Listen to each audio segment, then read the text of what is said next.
All right, Adam, I decided that I think this would be the best way to do it. That way you have access to this whenever, um, and that way you have it. So obviously you have this report. I wanted to walk through um, what each of these things actually mean and what they mean for us going forward. Some of the things that perhaps we need to take a look at, and what are the things that are important, what are the things that are not so im- important.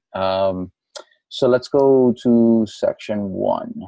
So on section one, they kind of give you a quick summary, which is great. Makes it simple to kind of look at some of the stuff.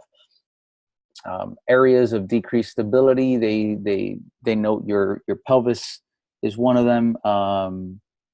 Decreased joint range, right hip internal rotation, areas of decreased strength, left and right glute medius, and left and right hip external rotators. And all of this starts working together to produce what you see as your running form. And I'll explain that why. Um, One of the things that they show here, as far as the way you're landing, you can be in a neutral running shoe. The advantage of that is, number one, they tend to be lighter, and you have a lot more flexibility with the shoes that you have versus somebody who needs full support or pronation or supination or anything like that. So that's a good thing. And we've always talked about you're actually pretty efficient with that. And they also state the same. And we're going to go, this is part 3 here, the video analysis. We'll go into that as well. And they do a good job of just putting it there so you don't need the video right in front of you. Because it's you can download those videos. I highly recommend you do that. The way you have them in your hard drive before they erase them. It doesn't let me do it, but it allows you to do it. So make sure you download them. That way you have them for your records. Let's see here. Variables leading to increased impact force. Overstriding consumes. So one of the things that was noted was that when your left strides, or when your left reaches forward, you overstride with your left and you land fairly under yourself with the right. And again, I will kind of put that in context based off what they're saying in the first place with your left hip, because one of the things that they talk about was your left hip doesn't extend all the way. So by your left hip not extending, you tend not to reach as much with your right. So it ends up being a good thing from the perspective of your right lands better, more under yourself, whereas your left reaches out a bit more. Let's see here. Here, variables suggesting decreased stability, increased lateral trunk lean during the left-right stance. We'll see that left lean every time you land on your left, I believe. Every time you land on your left, you tend to lean to your left. And part of that has to do with the activation patterns and the compensation, right? So your problem isn't that you're leaning left. The problem is that that's a compensation to some of the problems that your left hip is actually having. Let's see. Here they kind of talk about a few things here, which they're talking about symptoms and not really the cause. And that's kind of where we kind of deviate from this. There's this idea that you're all of a sudden weak. And so your problem is that you need to strengthen it. And it's not really going to do anything if your nervous system is not tapped into it. In other words, why would your right be good and your left not be good? You've been walking on both of them your entire life without a problem, or you have been walking on both of them your entire life. Like, why would one be weak, if you want to call it that, and the other one be fine? And the truth is, that's not the case. It's just your body is not giving you access to it because for whatever reason right now it doesn't feel safe doing that. Maybe it's part of the surgery, maybe it's part of some other stuff. One of the things that was noted was your internal rotation on your right hip. So that means, and you'll see I'll show you when we get to it, is about 6 degrees less than on your left. Well, that's going to put a little bit more pressure on the right. The right not having that internal rotation is gonna help with some stability, but is actually going to put more pressure on the left. So there you now are going to be putting a little bit more stress on that left side. What they talk about here, boosting your speed, I recommend increasing the weight of your current exercise and slowly introduce plyometric activities. Agreed. I mean, physiologically, plyometrics and increased weights is a good thing. The problem we're having with that is consistency. Because of the high intensity and high risk factor, I don't feel comfortable just sending you off to go do that on your own just yet.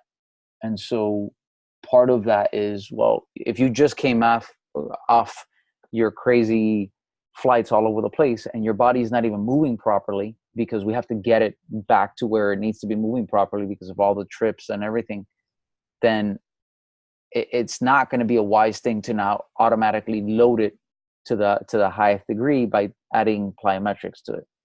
So again, it's part of this is they're giving you the physiological component, which is important, but from my perspective as a coach, as a physical therapist, as somebody, working hand in hand with your day to day, these are some of the roadblocks that we come up to in infusing some of these ideals in there. And we have to make a decision whether, hey, do you add something that's more risky? Again, very important, but do you add something more risky with the possibility of either getting injured or taking a few steps back, or do you keep a little bit slower progression and not get the benefits of the plyometrics right off the bat? And again, it's always one of those things that I would rather see you healthy, because mentally and physically that's a much better position to be in than actually having you burn the candle at both ends and then doing more damage. Because then now not only are you stressed out with all the stuff at work, now you don't have the same release of the thing that you prefer doing, which is the running, which we saw a lot of that with when you had the blood clot. And I don't, while that's something completely different than, let's say, one of these injuries, it is something to be paying attention to, because injury is one of those things that completely change you as a person and as a runner, your quality of life. And I don't want to see that. I would rather be, if there's a line of optimal performance, I don't want to tiptoe on it to cross it.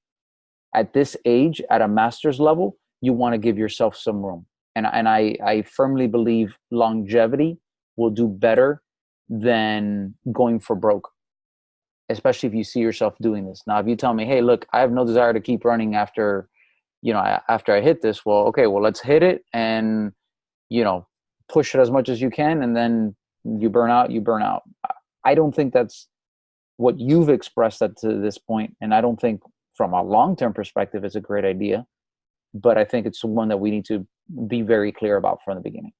Now, as far as stability and mobility, this is how they assessed a lot of this. So you have a squat, everything seemed to be pretty good with that. And again, we've talked about you actually have a great positioning for your squat. Now, the step down test, when they performed it on you, what they were suggesting is you have poor stability because of the way you were positioning your body in order to be able to balance it. And my rebuttal to that would be, first of all, I would have had to see it. But number two, is it really that you have poor stability or you had poor activation?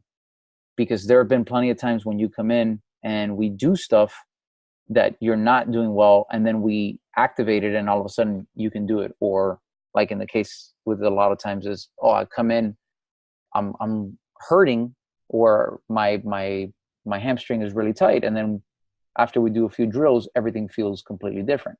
So I think being very precise on what exactly it is that we're seeing is important. I don't think you jumping to the conclusion, whereas most people would say, oh, this is weak, or this is, no, I would go down the path of saying you're exhibiting poor activation. As a result, you're exhibiting poor stability. It's not a destination that you're at, but more a transition that you're in. So it's a function of, okay, well, these are some of the things to activate, to do these things, to get your muscles back online to do the work that they need to do.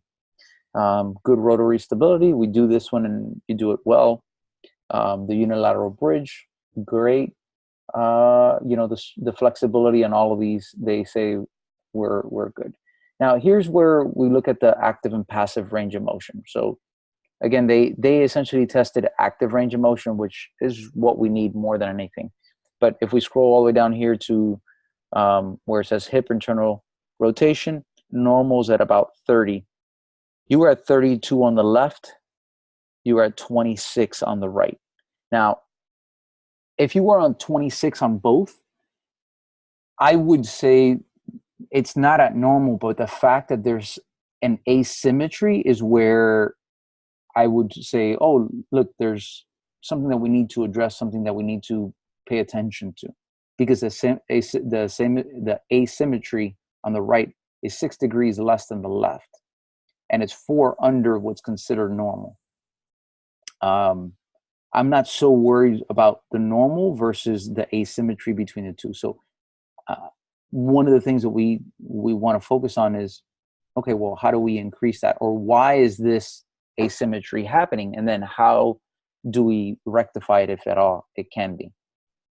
And then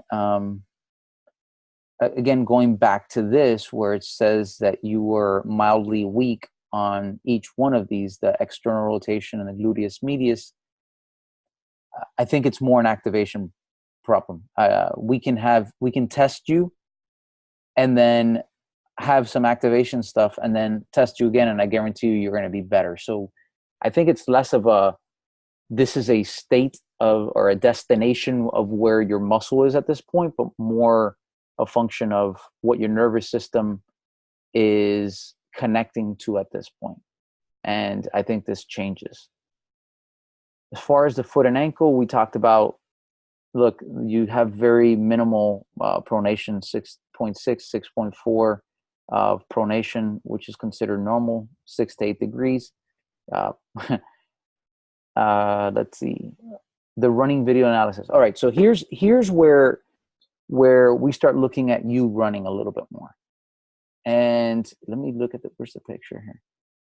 Here, what we notice is, again, I've scrolled down a little bit more to the lateral trunk lean, which is one of the big things that they're talking about. The side bending of your left in comparison to your right. Now, this isn't a function of your left lean being a problem. In other words, your left lean is not the problem here. It's what's happening down here in the hip region. And the left lean is a compensatory positioning that you're putting yourself in so that you can lean your weight over it without taxing it so much. And so one of the things that was happening is that your left hip is not stabilizing and it's not extending to the same degree. And as a result, in order for it not to give out, you overcompensate by leaning over a little bit more so that the forces, and I can show you this, the forces are going more directly under or coming even in from the outside in, so that your muscles don't have to recruit as much. So again, this is an observation that they're seeing. It is not a cause. These are the chain reactions of everything that's happening from the bottom up. And then the hip extension. So the question really becomes, when you're looking at this right here, the way they have it is, okay, this is you have a 0 degree apparently of hip extension versus right here you have 9.7 on your when your left is when your left is sorry when your right is behind, your right hip has about 9.7 degrees of hip extension, versus when your left is back, you only have you have 0. And if you look at the two pictures right here, you'll also notice a difference in your right leg, which is in front, and the left leg when it's in front. You'll see that it is quite different the way your foot is. And one of the things that they were saying is that you land flatter on your right foot than you do, or more under yourself than you do on the left side. And so if you look at your hips, when your right foot is going forward, they look more square. When you look at your hips when your left is going forward, they open up a little bit more. And I'm trying to, and your posture is leaning forward a little bit more versus when. So again, this is something that we can go over a little bit more, because I think it's going to be harder if you're not actually seeing this at the same time. The other thing that happens as a result of the hip extension has to do with where you're landing. And again, if you were going to the next page, what you'll find is there's a difference when the left is going forward, that you're reaching actually a little bit more than when your right is. And you'll also notice the posture on your upper body the same. The result is you are putting more stress on the left hip with those overstriding, is what they're suggesting. Now, the exercise program. None of these are bad. They're great exercises. What they fail to take into consideration, and partly I don't think you told them about it, is the big toe. A lot of these would seriously irritate your toes. We've had you doing stuff like this, but we've stopped, or we've modified them because we don't want to be irritating the toe. So again, these are great, except a lot of them put stress on the toes. And well, let me just rephrase that. The first two definitely put stress on your toes. And then let me see the other ones. The skips, the running forms, they're fine. The hip extension, those are good. Keep your abdomen engaged. Yeah, I mean, this is pretty general as far as your running cue, midfoot, soft landing. The truth is you have fairly decent running form. It's just some slight tweaks that I think if we improve your hip extension and hip extension on the left, hip rotation on the right, and make sure the activation is happening, the other stuff corrects itself. I'm trying to see some more of these exercises. Again, they're exercises, they're tools. I think they're good as long as you can get the activation prior, so that you're using what you need to. And I think, yeah, and that's it. So again, I wanted to make this quick video just to kind of run you through what I'm seeing, and then we can definitely talk about this a little bit more. I hope this has been helpful, and if you have any other questions, just let me know. Take care.